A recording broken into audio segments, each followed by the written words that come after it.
la la la la la. La la la la la. Hi, everybody. Welcome to another episode of That Early Childhood Nerd. I'm Heather Burnt Santee. We're doing another conversation with Mike Huber. Hi, Mike. Hello. About his new book, The Power in Pretend, Supporting Children's Power, Identity, and Agency, um, just out from Red Leaf Press. So this is our second conversation. Maybe I said that already, but I don't remember. We talked in the last conversation a lot just about how the book came to be, and we Yeah. talked a lot about the Barbie movie, which was fun. And also the four, um, now I forgot how you phrase it, elements of power. Is that what it I think is? that's what I said. Yeah. It's funny how much time you spend on that sort of And then, language. and then it's not there anymore. Hold on, well, anyway, so it's agency, self-efficacy, self-regulation, and connection. Yeah. Um, Four parts, four pieces, four things we talked about. I do say elements is the word I used. Elements. Okay, perfect. You were right. Um, and I think um, I don't remember that we really dug.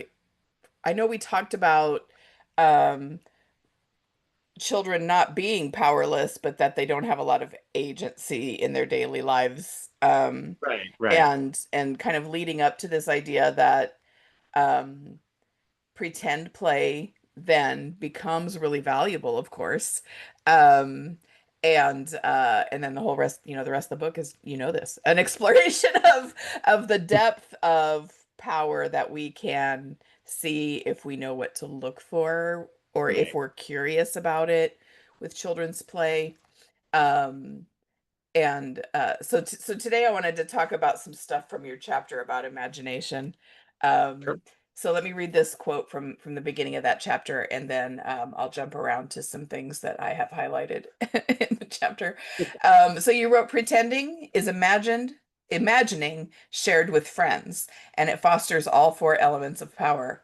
Children foster their agency and consequently their self-efficacy because each child has the ability to change the imagined world.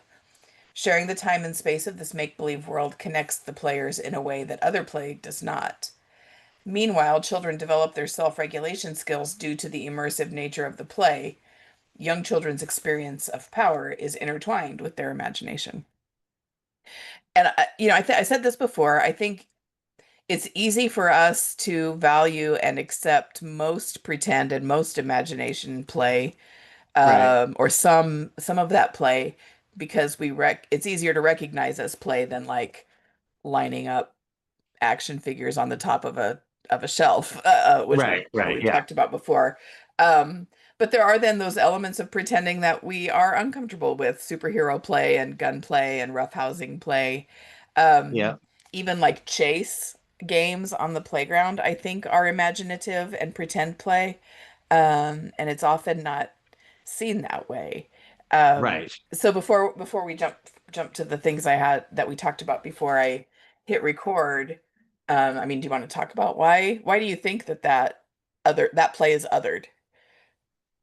I mean, I do think, well, actually, I think it really comes down to people mistaking perspective taking and empathy. Sorry, not mistaking, equating Uh-huh. perspective taking and empathy. So Ah, when the play theme is about power over someone, yeah. it it scares people, or and they worry. I think the worry is that the children are learning to have power over somebody, Mm, right? And I do think that the more,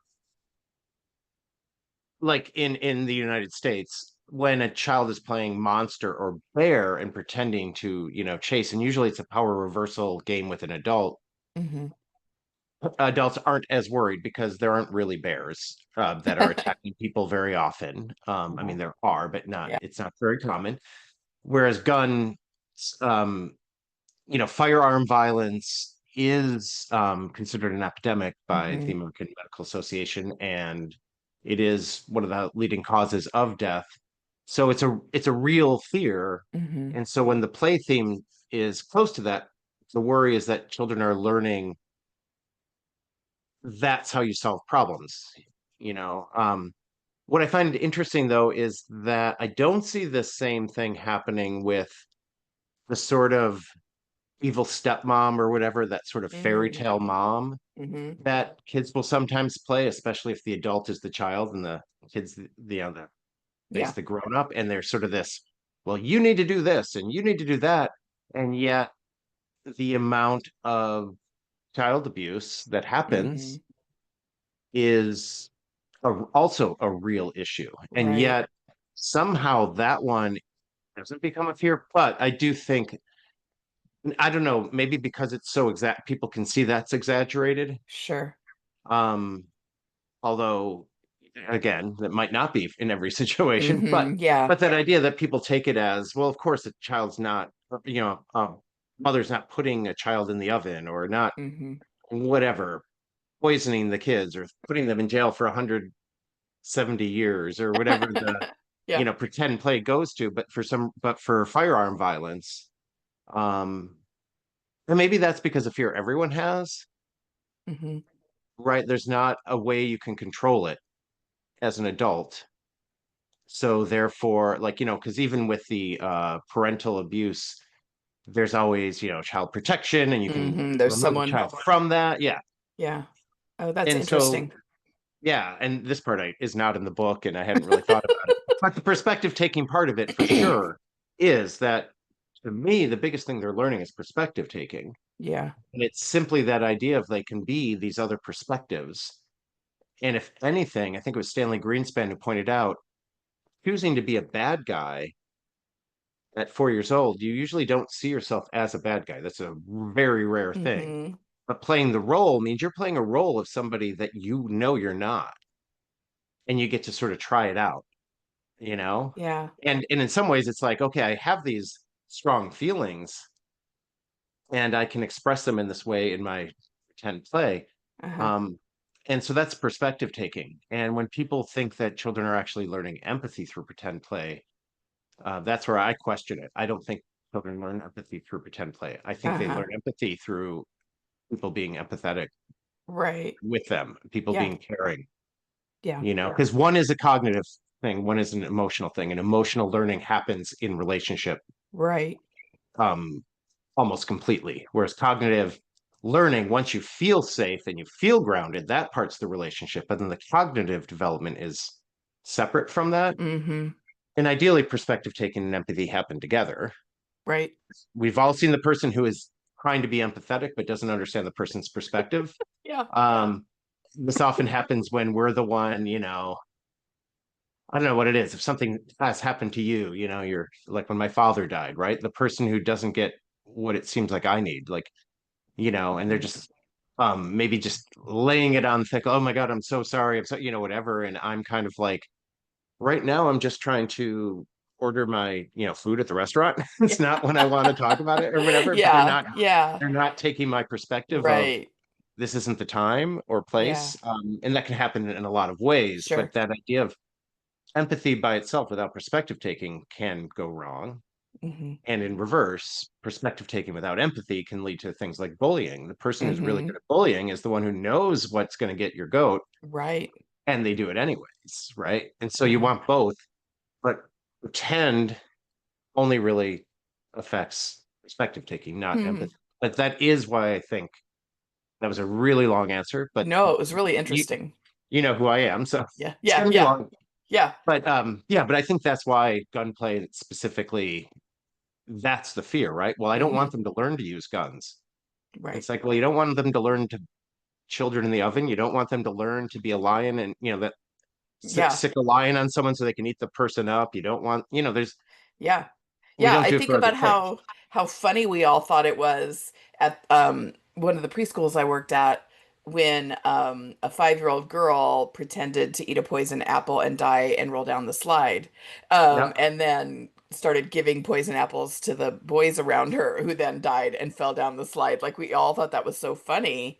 Right. None of us thought, "Oh my God, Eleanor is going to grow up and poison men." Right. And people do poison people, I mean, that Yeah. is Oh, something oh, that I know. happens. But yeah. So But there anyways, wasn't the freak out that we would have Right. if they were chasing and fake shooting guns or something. Right. Right. Okay. Huh. Yeah. Okay. Thank you. Yeah. You're gonna have to write the second edition now because you're gonna have to add all that in. Okay, so I want to go backwards in the book just a little bit Yep. to where you're talking about impulse control um, uh, and roughhousing specifically. Oh, you talk about Dan Hodgins on this page, and I have a little heart around his name. Oh, I didn't see that when I was looking at this before, but you say children also use impulse control when their pretend play involves roughhousing, something common with certain types of power play, such as superhero play. So, I, I think this is, I think this is an example of where we can take a skill that's listed on like a readiness checklist, impulse hmm. control, and connect it back to the kind of thing that we often stop in the name of we need more time for school readiness Right. stuff. Right. Yeah. So I wanted to ask you to talk about that a little bit. That Yeah. superhero play is also kind of othered. Right. And I first want to start with the sort of, I think, misconception a lot of people make when they try to teach impulse Yeah, control. And it's that thing of like, I'm going to put the snack in front of them and they have to wait. that And sucking marshmallow test. right. And it's like, the thing is, it's like, that's actually not teaching them anything. It's Yeah, testing whether they have it or not. And testing is a high pressure situation. right. So now you're creating, I mean, not a huge amount of stress, but a bit of stress. And a child who lacks impulse control, all you're doing is like, see, you don't have this Setting thing. them up. Yeah. It's like going to your point in, I don't know, something you wrote years ago, but that idea of like kid who can't reach the water fountain. It's not Oh like, yeah. see, you can't reach the water fountain. Let's go each day. And oh, you can't reach it. Does everyone see this? I Right. like Yeah. the way Julie can reach the water fountain, but Yes. what's going on there, Heather? No, but to me, it's the same thing. Hmm. We're teaching impulse control is giving fun ways to, freeze dance is a common one. Always. And Yeah. yeah, that's a fun way to do it. Yeah. Because you know what? If you stop 3 beats later, it's everyone giggles. You don't think, what is wrong with you? Right. Yeah. And then, yeah, so with pretend play, there's so much impulse control going on. And this specific perspective, I learned a lot from, I can't remember if he goes by Tim or Timothy Kynard. Um, and he is somewhere in Texas. I don't remember where he is now, Hmm. but did a panel discussion with him and Josh Thompson years ago now. But Tim was really interested in that the rules. I can't remember if I named this or if it was the name of his article, but rules of engagement, Okay. right? So when you're playing war, you have to follow those rules, right? If you're playing Ninja Yeah. Turtles, no one flies. If you're Mm. playing uh Spider-Man, you shoot webs and you can like swing on webs. And if you're Uh-huh. playing um Family, no one flies, right? Unless you're deciding to play like, Pegasus Family, Uh-huh. right? And so all pretend play, kids are imposing limitations. I now hesitate to use the word rule. Hmm. I think that's slightly different, but a boundary or a limitation on what you can do and can't do. And so in playing that, one, you're motivated to do this because you want to play the game. Hmm. So, you can't walk in and start pretending to shoot everybody when it's, family, right? Like everyone else is like, what are you doing? But Right. that's even true if it's Spider-Man. It's like, wait, we Uh-huh. don't shoot in Spider-Man. We whatever the latest, Spider-Verse Hmm. movie shows the villain doing, right? It's Yeah. so kids impose these limitations and then follow them. And what that is they're inhibiting their desire. Like Hmm. there's a endless possibility of what you can imagine. And now you've just put limitations on it. So what you're doing is you are controlling, you're inhibiting all those other possibilities. Like, Yeah. nope, this is what we're playing right now. Yeah. And that's the skill, right? That is Yeah. impulse control. And so you learn it really well in pretend play.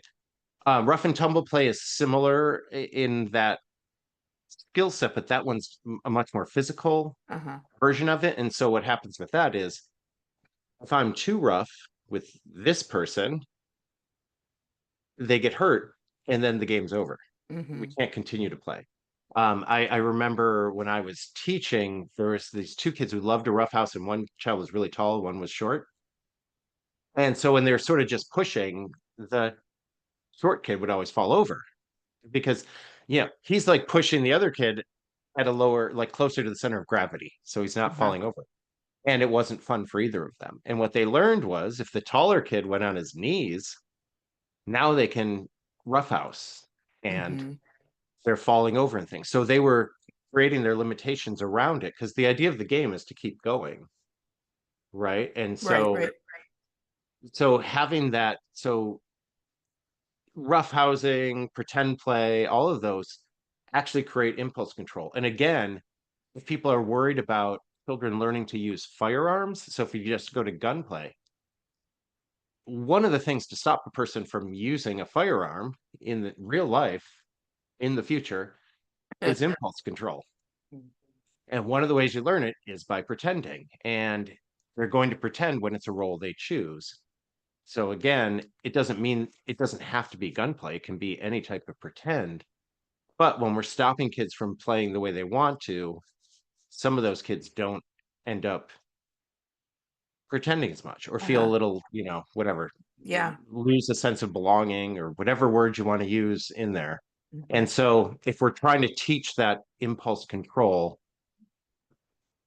pretend play is one of the best ways to do it. Right. It's kind of, I mean, it's very much an example of the difference between teaching and how do I want to say this? Adult focused teaching or Yes. child centered, like thinking about how Right, children right, yeah. learn as opposed to what should we teach. Yep. I So think, intentional teaching is the way I think of it, using yeah, ACT right. seems like Yeah, to phrase. Yeah. to to go back to an idea that I think and probably talk about a lot, people wondering, well, if children are quote unquote just playing, how am I a professional? How am I a teacher? This is how, right? It's Right, exactly. Yep. understanding the depth of developmental practice they're getting Yep. and the skills that they are developing, Yeah. and how And to much do that, more you're setting up. authentic that Oh, sorry. is. Yeah. Yeah. And to do it, you are setting up the environment to do it. Hmm. The last Hmm. episode I talked a lot more about, I didn't set up a post office. I had pretend and I had a lot of different types of props. Uh-huh. Uh-huh. And so it allowed for a lot more pretend to happen or happen for longer periods of time where kids got in a flow state. They Yeah. weren't busy worrying about, wait, is this how a post office works? Because I've never been in one, because who goes to a post office? Right. And Me, right. because So I it's, lost my mailbox key. yeah, okay. Besides Heather, Besides no, but me, no one goes. just that idea. I mean, I remember one kid who had never done laundry, Uh-huh. and basically he was a busy kid, a physical kid, whatever. And single mom, learned that she was going to do all her errands before she picked him up. Uh, And he didn't really pretend much. And then one day, and can't remember what the conversation was because it was just an informal conversation. It wasn't like we're very concerned, but I just suggested like try doing something, an errand with him, like choose one that's whatever, uh-huh. doesn't feel too stressful. So it was laundry because this was when I was in New York City and they would walk home and they passed the laundromat. Hmm. So she was doing the laundry, going back home, and then going to get him, which is a lot Hmm. longer. So she brought him to the laundromat, and guess what he did for the next 2 or 3 weeks? He played laundry. Pretended laundry. Nice. Yep. And he was so into it. And most of Yeah. the kids knew laundry from the laundromat too. So then they were all washing clothes at the same time and Uh-huh. they needed I more love a washers. laundromat. I know it's Just get it all done at once. exactly. Um, But yeah. just that idea, right? That you as the teacher are doing a lot, Yeah. except that when it's working, the kids are now in a flow state Hmm. and you're kind of there just to help to not perpetuate to kids who are having trouble, you're Oh, helping them continue. yeah. I don't know what word I'm There is looking a for. word. I don't know it either, but there's Yeah, one. yeah. Yeah. We're thinking of the Um, right one. We just don't know what we it is yet. exactly. I don't know why we keep recording in the morning. But so it's just that idea that there's actually a lot you do Right. if you appreciate what the learning is, that you aren't the one who's going to teach them impulse control. Right. You're going Yeah. to give, you're going to create the conditions for the child to practice impulse Uh-huh. control. Yeah. Yeah, which leads into the next bit where you talk about hold on, I lost it because I turned a page early. Now I'm hitting the page against the microphone. Sorry, everybody.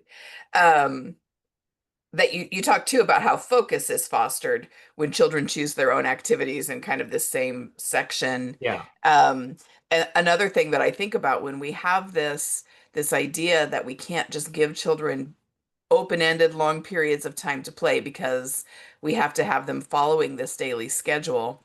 So we're interrupting them all day long.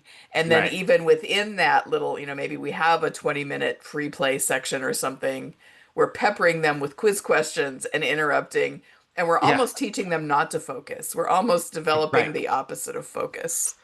Yeah, for sure. Yeah, I think that's a big thing. And I think that's the important thing of that term inhibitory control Yeah. is not just impulse control, Mm. which was my, original Yeah. understanding as, a non-occupational therapist. Yeah. And the focus part of it is really important because that's also important. And I mean, one of the simplest ways to think about it is um, speech, right? There's so many different sounds that come into your ears. And in infancy, typically, people start to learn to, oh, this sound, rhythm, tone is what I pay attention to. Uh-huh. Like when this is happening, it's something that's being communicated to me. And very young, children start to figure that out, that the lawnmower outside is a different thing. Yeah. And it's like, oh, wait, I've got to listen to that because that's the person who's going to bring me my food or whatever, change Yeah. my diaper. Um, but that's focus, right? That's part of inhibitory control. And children develop it more and more. So I know in my last book, Inclusion Includes Us, I talk about the child who, that's developing slower. So it's not the actual hearing, it's the processing. Uh-huh. And so they had to like sit and then their name would be called to go in line. And the child who just never heard it Yeah. would be looking around. I'd watch him. He's looking around at everything and hearing everything that's happening. And this is in a hallway where there's other classrooms going back and forth, in and Hmm. out. So it's especially challenging. And the teacher sort of calls his name. He doesn't come over. So she goes to the next person. Then, like, she's called everyone's name. And he's like, well, you didn't call mine yet. I did, but you didn't come over. Right. And that, again, isn't teaching him how to focus. Right. That's simply admonishing him for the thing he can't do yet. And again, similar to the water fountain, But when you're pretending, and this I think is not in the same chapter, I think I talk about it later, but How dare you? I talk, I know, I talk about my sister and I playing where um, her pillow was like a baby, Yeah. Georgia, and feeding the baby a bottle and using, I think it was a peg or something. But Hmm. it's that thing of seeing this one attribute. Oh, that's kind of like a bottle. I'm going to put that in there. Hmm. But what really strikes me is the way you're ignoring every other attribute, right? Like, well, it's bright Oh, okay. red, which no bottle is, unless Yeah. are you feeding this baby blood? But it didn't matter, right? Because Vampire in babies. that, in this pretend play, we were, me as a kid and my sister were focused on one attribute. So we were Uh-huh. focused. We were not paying attention to any other part of that.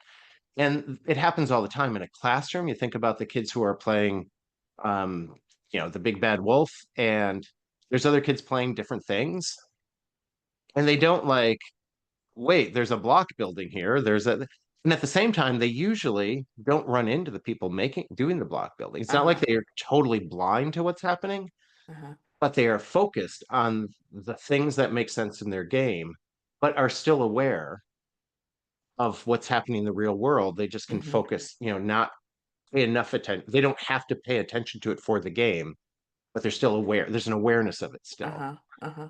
Um, and so again, I feel like that idea of focus, like, versus we're going to do this now. Now we're going to do this. Now we're going Yeah. to do this, which is all on a grown-ups timeline. These are all on children's timelines. And pretend plays a great, when you think about all the ways it can be, Hmm. Big Bad Wolf, part of it, you're running around doing all this thing, but oh, okay, now the pigs are in their houses. And the Big Bad Wolf, the person, usually what I see preschoolers do is they just stop being a Big Bad Wolf for that. How about I'm a pig too? Let's all go in the house. Right. And so you can change roles, but you're still doing it. You're not, Yeah. there isn't a grown up saying, well, that's enough running around. It's the child like, I'm kind of tired of running around or Yeah. whatever. Like, let's switch up the game a bit. And so you can keep changing, but you're Yeah. still staying focused. Right. So And it's so, also like mental flexibility, like it's yes, cognitive flexibility too. Like I need a shift, but I need to right. keep it tied to this theme. Yep. Um, but I want to do something different. And Which also involves working memory to yeah, yeah, remember, yeah, okay, here's the game. We were playing this game. yeah, Now let me tie these other things into it. So that's the one thing about executive function skills is yeah. they all work in tandem. And when they're out of whack, when I worked with a child who had almost no working memory, but a lot of mental flexibility, Uh-huh. he could often figure out how to do things, but at the same time, um, I mean, so once we knew that about him, he had a neuropsych because there were so many things that it's like, why does he do that? Why does he Uh-huh. seems really smart, but he can't put on his stuff to go outside. Yeah. And so I just had, let's bring his stuff down, to the window. Don't ask him to put it on until we get to the window where you can see the playground, right? Uh, Because it's down the hall. And sure enough, he was able to put it on in like 15 seconds. He had hmm all the ability. But what he couldn't do is you say, "Oh, we're going to get ready to go outside, put on your stuff." He'd hear you and know what that meant. hmm By the time he walked over, he's like looking at I remember there's a picture on the wall in the hallway Uh-huh. he'd always kind of be playing with. And then he'd start talking to people. And you can remind him over and over, but he had no working, or Right. very, like, he was in the 99th percentile for working memory, right? So his Uh-huh. working memory was much more like a toddler, even though he was 5 and Uh-huh. most things he could do, when it came down to problem solving he could do a lot. And so Yeah. so often they you don't even notice, right? Kids are pretending and isn't that cute, and hmm they're developing all these skills, and every so often you get the child that like, oh, he Yeah. can't, pay attention or whatever. So yeah, but that idea of focus is also a it's taking out the elements that aren't important and having the ones hmm that are, and then the working memory is remembering those Yeah. I think elements. And um so it's really easy to convince people or for people to agree with research that says pretend play is really good for future reading. And we yes. tend to attribute that to vocabulary and symbolic Mhm. thinking. And of course, that's Yep. important. But the Yeah. stuff you're talking about here is a much deeper way of preparing children's brains and bodies for later reading Sure. experiences. Yeah. And I think, I don't know, I just think it's fun. Yeah. And that was not part of, I didn't know I was going to go there with it. Uh-huh. I knew a little bit because I'd already written an article about sort of how to learn Yeah. consent and all that from this play. But then as I started to really delve into it, it's like, oh yeah, it's all of this. And really that did come from Albert Bandura's like theory of agency and theory of self-efficacy, Uh-huh. because if you can't stay regulated, you can't do the other Right. things, right? And so Which, yeah. so it worked Lead. backwards, and then it like led to me writing about that. In the book, Uh-huh. it happens first, but I'm not Yeah. that. Well, you just told everybody now. You should have just I pretended mean, to I, be I that am. smart. I totally Right. Yeah. knew in the Just being beginning. Yeah. modest. But that does lead into the next piece that I had. You did mention Vygotsky last time we talked, and just kind of that quote of his about children being a head taller, kind of in Yeah. Yeah. passing. Um, so in this same chapter that we've been talking about, you mentioned that again. Um, you say pretend play allows children to practice executive function skills at a slightly more mature level than they might otherwise. Or, as child development theorist Lev Vygotsky put it, when children play, they are a head taller. And then you wrote, when children immerse themselves in a character, they tend to stay regulated longer, maybe because they are slightly dissociated from themselves. I'm not Mike, I'm Omega Supreme. Um, so Self-regulation is a phrase that makes me cringe a little bit because it has Yeah, become synonymous with behavior or compliance or obedience or whatever. And it's again like all these other things you're talking about so much deeper. So when you right. talk about what you mean when you wrote, they tend to stay regulated longer when they uh immerse themselves in a character, Sure, which is sure. also a fun way to think about pretend play, Yeah, immersing yeah. themselves. That's right. So regulation is, it's essentially being able to access the executive function skills, the right executive function skills Uh-huh. at the right time, right? Yeah. So, um, I mean, what that means in a way is, if it's time to go from whatever playing to eating snack, Mm-hmm. I've got to shift something. I got my mental flexibility, and I might have the working memory might help. The more developed that is, the more it's like, oh, I'll come back to this. Uh-huh. I'm going to go eat, but I'm going to go play that again. And so staying regulated is using those executive function skills in the right ways. Um, the other way to think of regulation is that when you're dysregulated, it's the lack, it's not being Yeah. dysregulated, right? But I think to think of it more actively of, oh, I'm using my impulse control of wanting to keep playing this. I'm going to pause on that. And now I'm going to go wash my hands. So I'm focused on what are the things I need to do to eat.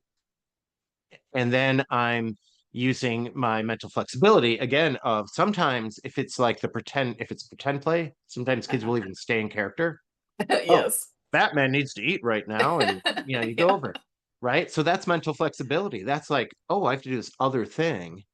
And I'm keeping two things in mind at the same time, which again, Piaget would Mm-hmm. say can't happen at that age, except that that was quickly proven Yeah. wrong in pretend, Uh-huh. right? Like a child doesn't take on the perspective, of someone else, except when they pretend. And that, Mm-hmm. like, almost immediately people were like, oh, that's not true. If you say, I'm the, police and I'm looking for the robber, oh, now I can, or I'm the robber hiding from the police. I can take on the perspective of the police, the person looking for me, Uh-huh. and I can stay Ah, hidden, right? yeah. So when you're in the pretend realm, I think the study was about fish in a tree. It was the sort of logical thing of there's fish in in Yes. this world, there's fish in a tree. If you play it, kids can get it. If you just say it, they can't. Ah. Because what Piaget was actually testing a lot of the time was more verbal Mm-hmm. processing, not Yes. understanding, Right. not actually cognitive, right? And so um anyway, so back to that idea. Now I forgot what I was saying. Oh, about regulation, right? That idea that okay, now I'm washing my hands, I'm eating snack. I'm thinking about the game of what I'm going to do next. So again, I'm controlling my impulses. I am focused on the eating that I need to do. And I'm thinking, I'm also focused, part of my brain's focused on what I'm going to do next, how I'm going to go back into the game. And I might start talking to the other kids, hey, I didn't finish this game. Do you want to also play? And Mm-hmm. whatever. And so you can start connecting to other kids too, but you're using all those executive function skills to then go back and play. So that's regulation. Mm-hmm. That's self-regulation. Yeah. Yeah. And that isn't a teacher saying, pay attention, eat your food, wash your hands. That's a child being able to do all those things to still function, following the classroom expectations Yeah. and meeting their own needs or their Right. own desires. And so that's what regulation is, and that's what self-regulation is. Yeah. And so I, pretend play can really work on that because it is that thing. I'm pretending, and suddenly, I mean, the simple one, yeah. like, oh, I want to fly now, but I can't actually fly. Can I be, have the mental flexibility to do what I can? Or, oh, Right. all these other people are doing things in the room now where I was going to take up all the Uh-huh. space for my game. What do I do now? Right. And so pretend play really has that.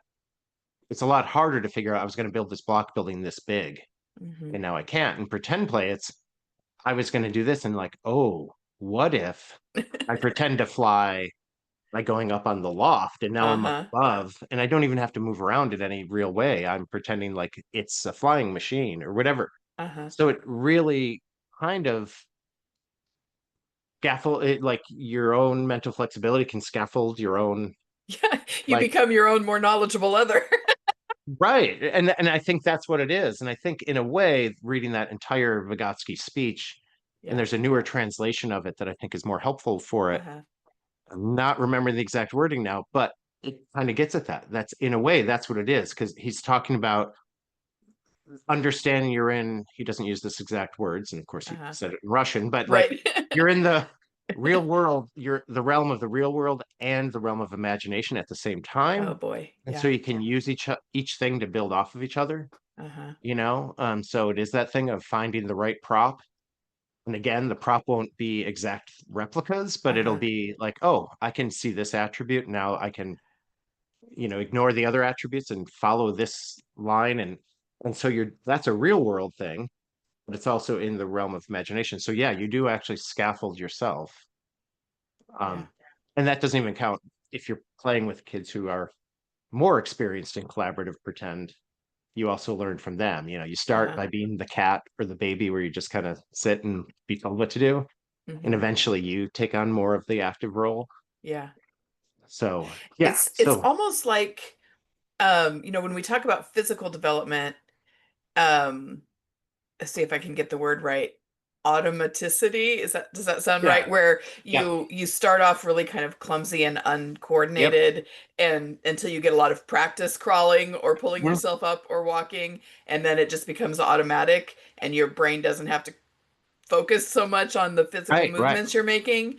And that's just been in my mind the whole time I'm hearing you talk about impulse control and yeah, inhibitory control and regulation and mental flexibility through pretend play. It's not something that we can sit down and have a lesson plan to teach. right, It's something that has to become kind of automated and habituated through yep, a lot of practice. for sure. And the thing that, as you're developing the skills, the thing that kind of takes away from it is when you're dysregulated. And Yeah. so even as an adult, when it's like, I can't think of the word, that's already happened more than once in this podcast, Uh-huh. right? I know Uh-huh. that if I try harder to think of the word, it's going to be even harder because now I'm Right. stressing myself and that doesn't help. Yeah. It's letting go of it and letting my like stress level go down. And then later I'll Yeah. think of the word. Persistence is the Yeah. word I was thinking of Oh, I was gonna earlier, say by it's the way. us texting each other in 3 hours that we both just remembered the Exactly. word. But that's the thing of, so a young child, like the same thing. And so sometimes you have to talk through even Mhm. ourselves, right? Like, okay, let's take a deep breath. Let's do this, and so Yeah. you have to talk yourself through it. So doing self-talk, Vygotsky which again. Vygotsky, yeah, exactly. It's like Vygotski's got my 4-year-olds, and guess what? At 57, I'm still doing it Yeah. when I'm most stressed. But a lot of Uh-huh. it is more automatic, right? Yeah. When it's smaller things, I'm just doing it automatically. And I think that's why people who are new to early childhood, your first year, Yeah. one of the things that's happening is all these little things you're like stressed out about. Oh my God, they're arguing. And when I come to help children who are arguing, I know if I stay calm, it's actually going to be easier to calm them down. If Uh-huh. I run over or my voice is more tense or, whatever, or raise my voice even, like Yeah. it's not going to make anything easier. So I've made that automatic. Hmm.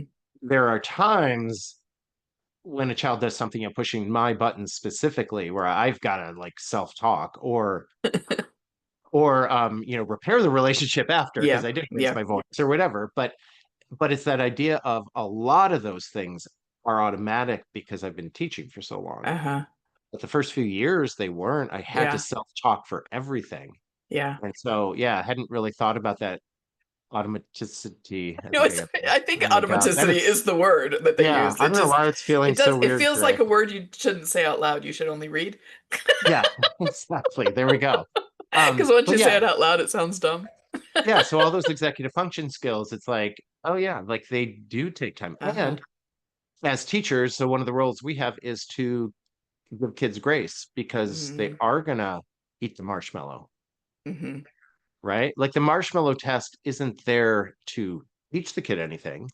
No. It's just a curious thing. Will this work? Will this won't? And Hmm. like it doesn't actually tell us anything, right? But Although that's not totally true, because some of the study shows that the more strategies a kid has to Right. resist, The longer they can right? wait. Yeah. Yeah, so sitting on their hands, looking the other way, all Yeah. those things. So, oh, that's something I can teach. Wow, it's really hard waiting for your mom. You know Mhm. what? Sometimes I find when I'm missing someone, I try to, do something I like, and then Uh-huh. the time goes by faster or Yeah. whatever, right? Yeah. You offer different strategies. Yeah. Um, so you can learn things from but the thing you shouldn't learn is, oh, if I do this thing, Right. or I do this thing because that will teach them. Like, no, that's not. Same with the Batman effect I talked about last time. Yeah.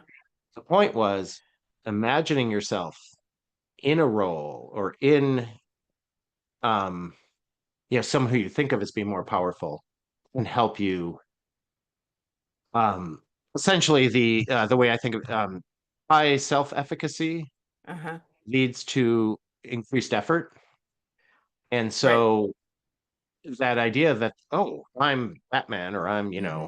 whatever. I think of who it would be for me. But I'm Rarity, and so, well, no, Rarity doesn't really try. Never mind. But so you choose somebody who is like going to just be strong and Uh-huh. try it and tough it out, and then that actually makes you try harder, and then it Uh-huh. also makes it more likely that you'll succeed, which then you have that feedback of, oh Right. wait, I can do that. I suppose in Yeah. teaching it was, oh, I should be more like Regina or Katie or Uh-huh. the people who are my role models, and then suddenly you are doing it, you Uh-huh. know um so that idea of, um kind of lost my train of thought there. But well, and then part of it is because the self-efficacy and Right. agency are tied to staying regulated. The Hmm. reason you can get to that point is you're staying regulated, and Yeah. that's the part that only comes from experience, Right. not from teaching. You can, Instruction. Yeah. yeah, it's not instruction. You can reflect. Yeah. And I think going back to like Dewey, and I'd say like Ann Epstein really focused on that reflection piece, Hmm. with high scope curriculum of like afterwards, oh, next time that happens, what could you do? Yeah. It's like Yeah. Dewey called it what learning is an experience, it's reflection on experience. Uh-huh. And I think there's a point to that. And then Anji play like really delves into that, but Yeah. that's the point, is it's not just the play, it's then Doing it. reflecting. Hmm. Like, oh, Yeah. that didn't work. Or, oh man, you guys never figured out who was the mom and you argued the whole time. Next time, what could we do? I had two kids who fought, it might be in the book, where they fought over Dorothy, who would be Dorothy for Wizard of Oz. Yeah. And one child was Asian American, one child was Black American, and like the Black girl saw The Wiz one Uh, night. So they've been yes. fighting over this for like a week or two, and then came in one day. It's like, I'm going to be the Dorothy from Wiz, and you can be the Dorothy from Wizard of Oz. Nice. So, so but there was that thing, right? They kept, and it was the thing. Oh, what else could we do? The Yeah. reflection afterwards, because it wasn't working. Yeah. So, Now I'm gonna have to watch the Barbie movie and The Wiz. Uh, adding not a bad, to and my make list. sure and do it with Kisa. Yeah. Okay, so the last piece that I wanted to ask you about in this episode, um, in the imagination chapter, you're talking about in the book The War Play Dilemma, what every parent and teacher needs to know, but specifically about some discussion of children pretending to be Power Rangers. Yeah. Um, uh, which was when I first started working in early childhood. The Power Rangers were still Yeah. very popular, so this is Me resonating. too. Yeah, that's Um, we're on almost the same timeline. yeah, but that they thought that play like that, like playing Power Rangers because they'd seen it on TV, used less creativity, less Mhm. imagination, less skill. Um, and you sort of have a challenge for that here. Yeah. And this was a hard one to write for me in some ways, because Nancy Carlson Page and Diane Levin, like so much of their work Brilliant. influenced me Yeah. early on, and still amazing work. And Yeah. um So Sexy So Soon, that Nancy Carlson Page, or wait, Yeah. it Too has sexy like too no, soon, right? yeah, or is that other one? I've read Yeah. like the books, other books they've written about other things have been Yeah. amazing too. Yeah. But that part, as I continued as a teacher, that part always bothered me. And I knew Right. there was something else going on. Like it seems like there is more complexity to it. And um, so yeah, I just started to notice, well, what is going on? It's not the same as a TV show, and it's Yeah. not repetitive. There is more going on. And in my book, Embracing Rough and Tumble Play, I make some sort of comment. I think of it as sort of offhand, like because I didn't think about it that deeply, Hmm. but only find out years later, Ebba Thorin in Thorol. Thor. Oh my God, I did it dead. Oh man, I don't know what is up. It's in your Anyway, brain. I know you know the name. It's just in yeah, your brain Ebba weird today. Thorell, Yeah. yeah, from University of Yeah. Stockholm Stay tuned. We hope was to have her on the show soon. yes. She who contacted me while I was writing this book and talked about the way she had read that and she hadn't heard anyone else say that. And she was curious and she had all this film video footage of kids doing um sort play fighting, gunplay sort of Hmm. things. And she comes from a dance background. And so Oh. she was curious, what if I broke this down the way a choreographer would, right? Of choreographers vocabulary, right? Uh-huh. There's Uh-huh. I don't know the exact terminology and I'm sure different people use it, but essentially that idea that there are certain steps, right? There's Hmm. certain, Bob Fosse has certain ways you're gonna move your hips and there's, Wildly Tharp is gonna do it differently Yeah.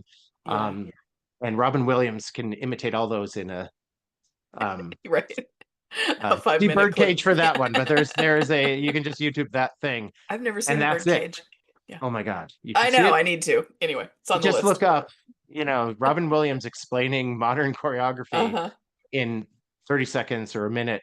And Hmm. it is all he's doing is taking the vocabulary of each choreographer and exaggerating it in this funny Oh, way. But yeah.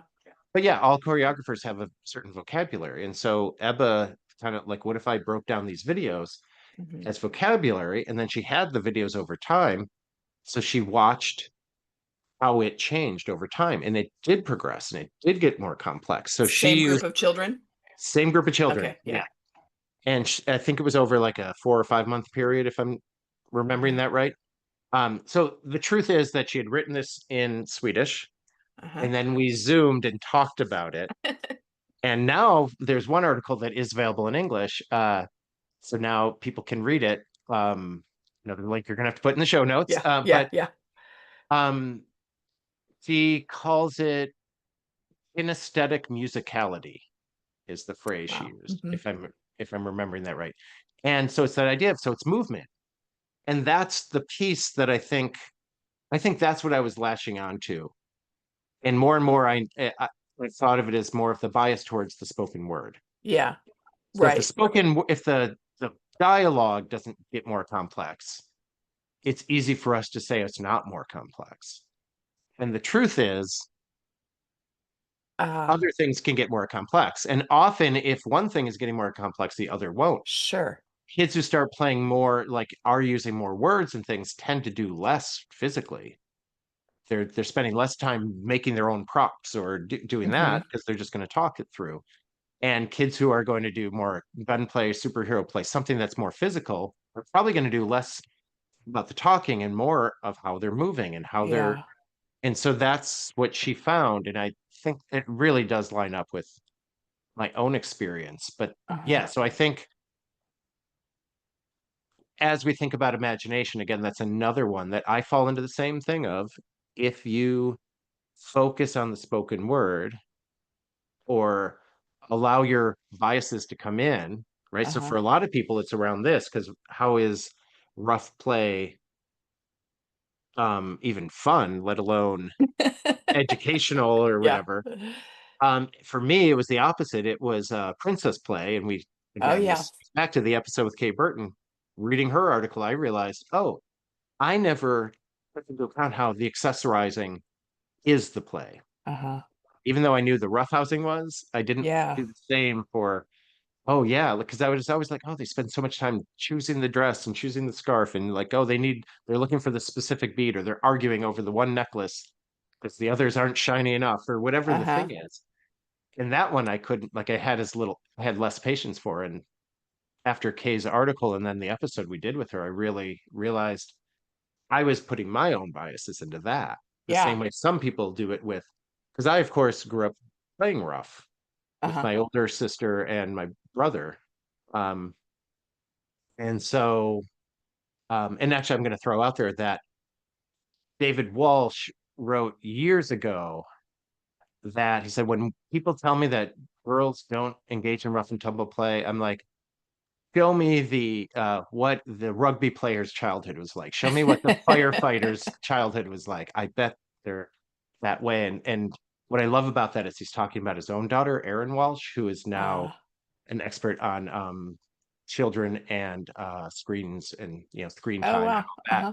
And so I just find it so kind of funny that like Uh-huh. I just saw her speak recently. It's like, oh yeah, there's that roughhouser. Uh-huh. Um, it's just that idea, right? That if you don't value the thing, if you didn't do it as a child, and most people who roughhoused as kids, they don't go into early childhood usually. Mm, It's the people who like to sit and read. yes. Oh my gosh, what if I become a teacher and I can read to kids? Uh-huh. And that's great, and that's a good motivation and everything. It's just you also have to keep in mind the perspective taking again, right? That Right. not all children just want to be read to for 20 minutes without making sense. Some kids will show their excitement of like, oh, a wild rumpus is starting. Well, Uh-huh. then let me run around the room, right? Like, Yeah. and understanding that some kids are going to want to do that and some kids are not. Hmm. And the hard part as a teacher is that they just show us through actions of teaching young children and not, they can't tell us like, Right. oh no, I need to move my body to do this. Right. And so, um, when I think of gunplay, even when Diane Levin and Nancy Carlson Page knew it was important and knew there was things going on, and if more than anything else, they argue that you want to be part of the conversation for the kids who are struggling with it and trying to make sense of it. Okay, And yeah. when you ban it, you remove yourself from that. Hmm. But they were still missing the part of the creativity of that, Yeah. I think, Yeah. in the way they wrote it at the time. So yeah, so I that's what I was trying to get at with that. It's Yeah. just that And I think, I mean, I don't want to go too much longer because we're about at an yeah, hour, but yeah. I also had a discomfort with the idea. Like I've definitely started thinking when I was a young teacher, superhero play that's just imitating a show Hmm. is not valuable. And Right. probably, I mean, the more I think about it, the more I probably didn't even really believe that at the time, but it felt like what I should Yeah. believe, which Oh, was a big part of same. my early teaching. Yep. But I like Curtis was the kid who would imitate. Like for a Right. long time, we couldn't understand what he was saying unless we knew what he'd Right. been, Yeah. Yeah. watching. And I can't remember if I read that. It feels like I read this somewhere, and I hate that I can't attribute it, but someone on this topic was like saying, but if you watch the play, it doesn't just imitate the script from the Right. show. It may be the starting point or the character names, but it's if you watch the Right. play unfold, it's definitely creative Yeah. and imaginative. And now I'm And not when you remember. add the movement piece in, Yeah. it's even more interesting.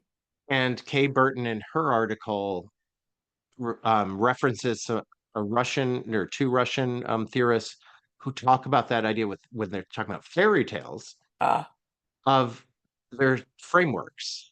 mm, Which, because I was mhm. thinking about that as you were talking, like, yeah, but I never thought that if they were playing Billy Goat Gruff or Right. Three Little Pigs, like, oh, they're repeating the thing over and over, but isn't that great? Right. If it was Because if it's a book that we read that they're yes, exactly. replaying, then we call that Right, comprehension and right, yeah, retelling, and those are all valuable literacy right, pieces. But exactly, if yeah. it's So something again, they've that's showing our own watched, biases, right? yeah, Because I have the yeah, same thing, like Super yeah, Bowl, that's different if it's Power Rangers, because that's yeah. not a story. Because I don't like Power Rangers. Right.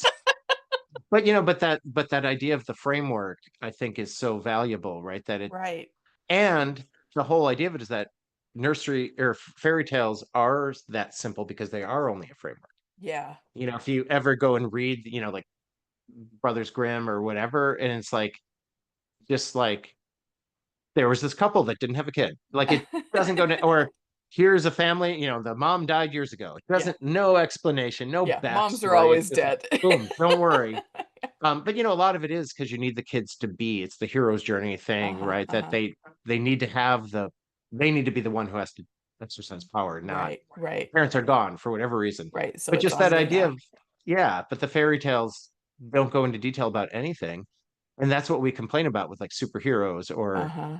and it's like, no, that's exactly why they Yeah. appeal to people. And that's why now it's so funny now thinking about, because we are on the same timeline, superhero, like there's movies, Yeah. like they're the biggest movies Yeah. are. The only movies feels like. Yeah, yeah.